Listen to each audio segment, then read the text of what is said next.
Assalamualaikum warahmatullahi wabarakatuh. Perkenalkan, nama saya Neneng Masriah dengan NIM 21025013000. Di video kali ini saya akan menjelaskan tentang manajemen risiko yang ada pada PT Sukor Invest Asset Management dengan produknya yaitu Sukor Invest Stable Fund. Berikut ini adalah pemaparannya. Di slide pertama ini kita akan membahas profil perusahaan. Jadi, PT Sukor Invest Asset Management ini berdiri pada tahun 1997 dan memperoleh izin usahanya di tahun 1999 melalui keputusan Bapepam dan LK nomor Cap 01-PM-MI-1999 pada tanggal 1 Juni 1999. Sukor Asset Management mengelola sejumlah reksadana yang memenangkan banyak penghargaan baik di dalam maupun luar negeri. Penghargaan terakhir yang diterimanya adalah pada awal Januari 2021 sebagai Best Asset Management Company Southeast Asia dari Global Banking and Finance Review. Perusahaan ini memiliki visi yaitu untuk memberikan pengalaman yang wow dan nilai yang kuat sehingga tercipta budaya Sukor dan menjadikan nasabah sebagai fans yang setia. Sedangkan untuk misinya, mereka ingin membantu nasabah untuk membangun kekayaan dan mempertahankannya agar mereka bisa merayakan hidup. Kita lanjut ke slide berikutnya. Nah, di slide ini kita akan membahas tentang produk yang dimiliki oleh PT Sukor Invest Asset Management. Di sini kita disajikan gambar yang berisi tentang nama-nama produk yang dimiliki oleh perusahaan ini. Cukup banyak ya. Karena memang PT Sukor Invest Asset Management ini memiliki berbagai produk reksadana yang bisa dibeli masyarakat luas sesuai kebutuhan dan profil resikonya masing-masing. Namun untuk pembahasan ini, kita akan berfokus pada produk Sukor Invest Stable Fund. Produk yang akan kita bahas sudah aku lingkari di sini ya. Nah, di slide ini kita akan membahas produk investasi yang tadi kita lingkari ya, yaitu profil produk investasi Sukor Invest Stable Fund. Jenis reksadana dari produk efek ini adalah reksadana pendapatan tetap. Tujuan investasi dari reksadana ini adalah untuk memberikan suatu tingkat pengembalian yang menarik dengan memelihara stabilitas modal yang optimal. Untuk kebijakan investasinya sendiri, efek ini bersifat utang sekitar 80-100%, efek yang bersifat ekuitas dan atau instrumen pasar uang dan atau deposito nilainya sekitar 0-20%. Sedangkan untuk pembelian minimumnya, kalau kalian ingin membeli produk ini, minimal kalian harus beli dengan senilai Rp100.000. Selanjutnya kita akan disajikan gambar. Gambar ini isinya adalah kinerja bulanan dari Sukor Invest Stable Fund dari mulai produk ini diluncurkan hingga saat ini. Terlihat di sini pergerakannya cukup stabil ya. Meskipun pada bulan Oktober 2023 ini sempat mengalami kejatuhan yang cukup signifikan, tapi di bulan berikutnya dia bisa bangkit kembali dengan cukup signifikan pula. Nah, selanjutnya kita disajikan gambar yang merupakan tampilan dari Sukor Invest Stable Fund yang ada di aplikasi reksadana Bibit.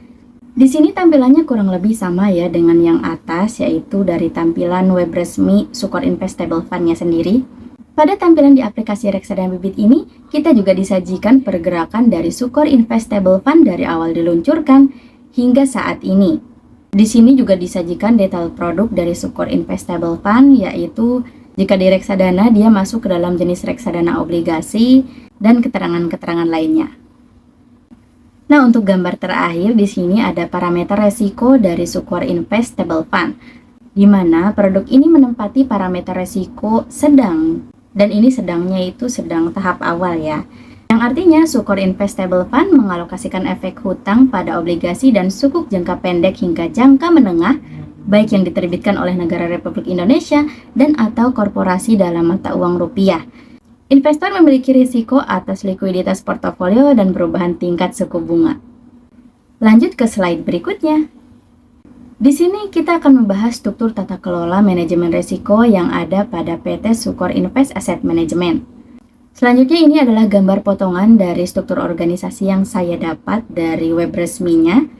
Di sini, saya mengambil potongan struktur yang memiliki satu line dengan manajemen risiko yang ada di perusahaan ini. Selanjutnya kita akan bahas satu persatu ya. Yang pertama di sini ada General Meeting of Shareholders. Bagian ini berfungsi untuk memastikan komunikasi efektif dengan pemegang saham terkait manajemen risiko. Selanjutnya di sini ada CEO. CEO ini berfungsi untuk memimpin strategi dan implementasi manajemen risiko dalam perusahaan. Yang ketiga ada BOC atau Board of Commissioners. Untuk BOC di sini terbagi dua, yaitu ada Presiden Komisioner dan Independent Komisioner. Bagian BOC ini berfungsi untuk mengawasi kebijakan dan pengelolaan perusahaan secara keseluruhan. Yang keempat ada Risk Management, Compliance, dan Audit Internal. Nah, untuk bagian ini, dia itu berfungsi untuk mengelola resiko, memastikan kepatuhan, dan melakukan audit internal untuk menjaga integritas operasional dari perusahaan. Nah, untuk bagian terakhir di sini ada bagian pejabat penanggung jawab anti pencurian uang, pencegahan pendanaan terorisme, dan pencegahan proliferasi senjata pemusnah massal. Bagian ini berfungsi sesuai dengan nama bagiannya ya, yaitu bertanggung jawab jika ada penggelapan dana, pendanaan terorisme, dan senjata berbahaya. Di slide berikutnya ini kita akan membahas tentang faktor-faktor resiko utama. Yang pertama ada risiko perubahan kondisi ekonomi dan politik. Reksadana ini menginvestasikan dananya dengan pola diversifikasi antara lain pada efek bersifat utang, efek bersifat ekuitas, dan instrumen pasar uang. Oleh karena efek tersebut dikeluarkan oleh perusahaan-perusahaan Indonesia, investasi pada efek tersebut dapat terpengaruh oleh ekonomi dan politik Indonesia. Selanjutnya ada resiko berkurangnya nilai unit penyertaan. Sukor Investable Fund beresiko mengalami fluktuasi NAB. Tidak ada jaminan bahwa NAB unit penyertaan akan selalu meningkat. Hal-hal yang dapat mempengaruhi NAB antara lain adalah perubahan situasi pasar, ekonomi, dan politik serta prestasi dari emiten. Selanjutnya yang ketiga ada risiko pembubaran dan likuidasi. Dalam hal kontrak investasi kolektif reksadana pendapatan tetap Sukor Invest Monthly Income Fund, manajer investasi akan melakukan pembubaran dan likuidasi, sehingga hal ini akan mempengaruhi hasil investasi reksadana pendapatan tetap Sukor Invest Monthly Income Fund. Selanjutnya risiko yang keempat ada risiko likuiditas bagi reksadana terbuka. Penjualan kembali penyertaan tergantung pada likuiditas jenis instrumen investasi. Karena likuiditas instrumen investasi di Indonesia cukup bervariasi, maka masing-masing reksadana yang dikelola oleh manajer investasi memiliki tingkat likuiditas yang berbeda sesuai dengan aset-aset yang dimilikinya. Likuiditas yang berbeda tersebut membatasi keleluasaan manajer investasi untuk melakukan likuidasi dalam mengantisipasi penjualan kembali atau redemption. Selanjutnya untuk resiko terakhir di sini ada resiko nilai tukar mata uang. Dalam resiko ini, Sukor Investable Fund berinvestasi pada efek dalam denominasi selain rupiah. Perubahan nilai tukar mata uang selain rupiah terhadap mata uang rupiah yang merupakan denominasi mata uang dari reksadana pendapatan tetap Sukor Investable Fund dapat berpengaruh terhadap nilai aktiva bersih atau NAB dari reksadana pendapatan tetap Sukor Investable Fund. Nah, kurang lebih itu adalah faktor-faktor yang berpeluang terjadi jika nasabah atau konsumen membeli produk dari Sukor Investable Fund ini. Nah, selanjutnya untuk di slide terakhir di sini ada peringatan resiko, di mana membeli produk efek itu selalu mengandung resiko, sehingga perlu kewaspadaan pembeli efek sebelum mengalokasikan dananya kepada perusahaan pengelolaan aset yang akan dituju. Selalu pilih perusahaan kredibel yang berizin resmi OJK agar risiko investasi juga bisa diminimalisir sedini mungkin.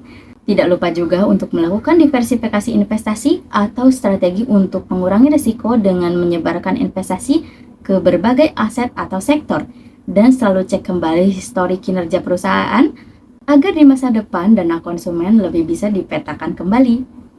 Nah, selanjutnya di sini ada kutipan dari laporan tiap bulanan dari PT Sukor Invest Asset Management ya. Dimana ini itu mirip seperti pengingat ya, yang isinya investasi melalui reksadana itu mengandung resiko. Sebelum memutuskan berinvestasi, calon investor wajib membaca dan memahami prospektus. Kinerja masa lalu tidak menjamin atau mencerminkan indikasi kinerja di masa yang akan datang. Otoritas jasa keuangan juga tidak memberikan pernyataan menyetujui atau tidak menyetujui efek ini. Tidak juga menyatakan pembenaran atau kecukupan isi prospektus reksadana ini. Setiap pernyataan yang bertentangan dengan hal-hal tersebut adalah perbuatan yang melanggar hukum. Nah, sekian presentasi saya pada pemaparan manajemen risiko yang ada pada PT Sukor Invest Asset Management. Mohon maaf bila ada salah-salah kata dan semoga video ini bermanfaat untuk yang membutuhkan. Terima kasih dan wabillahi taufiq wal hidayah. Wassalamualaikum warahmatullahi wabarakatuh.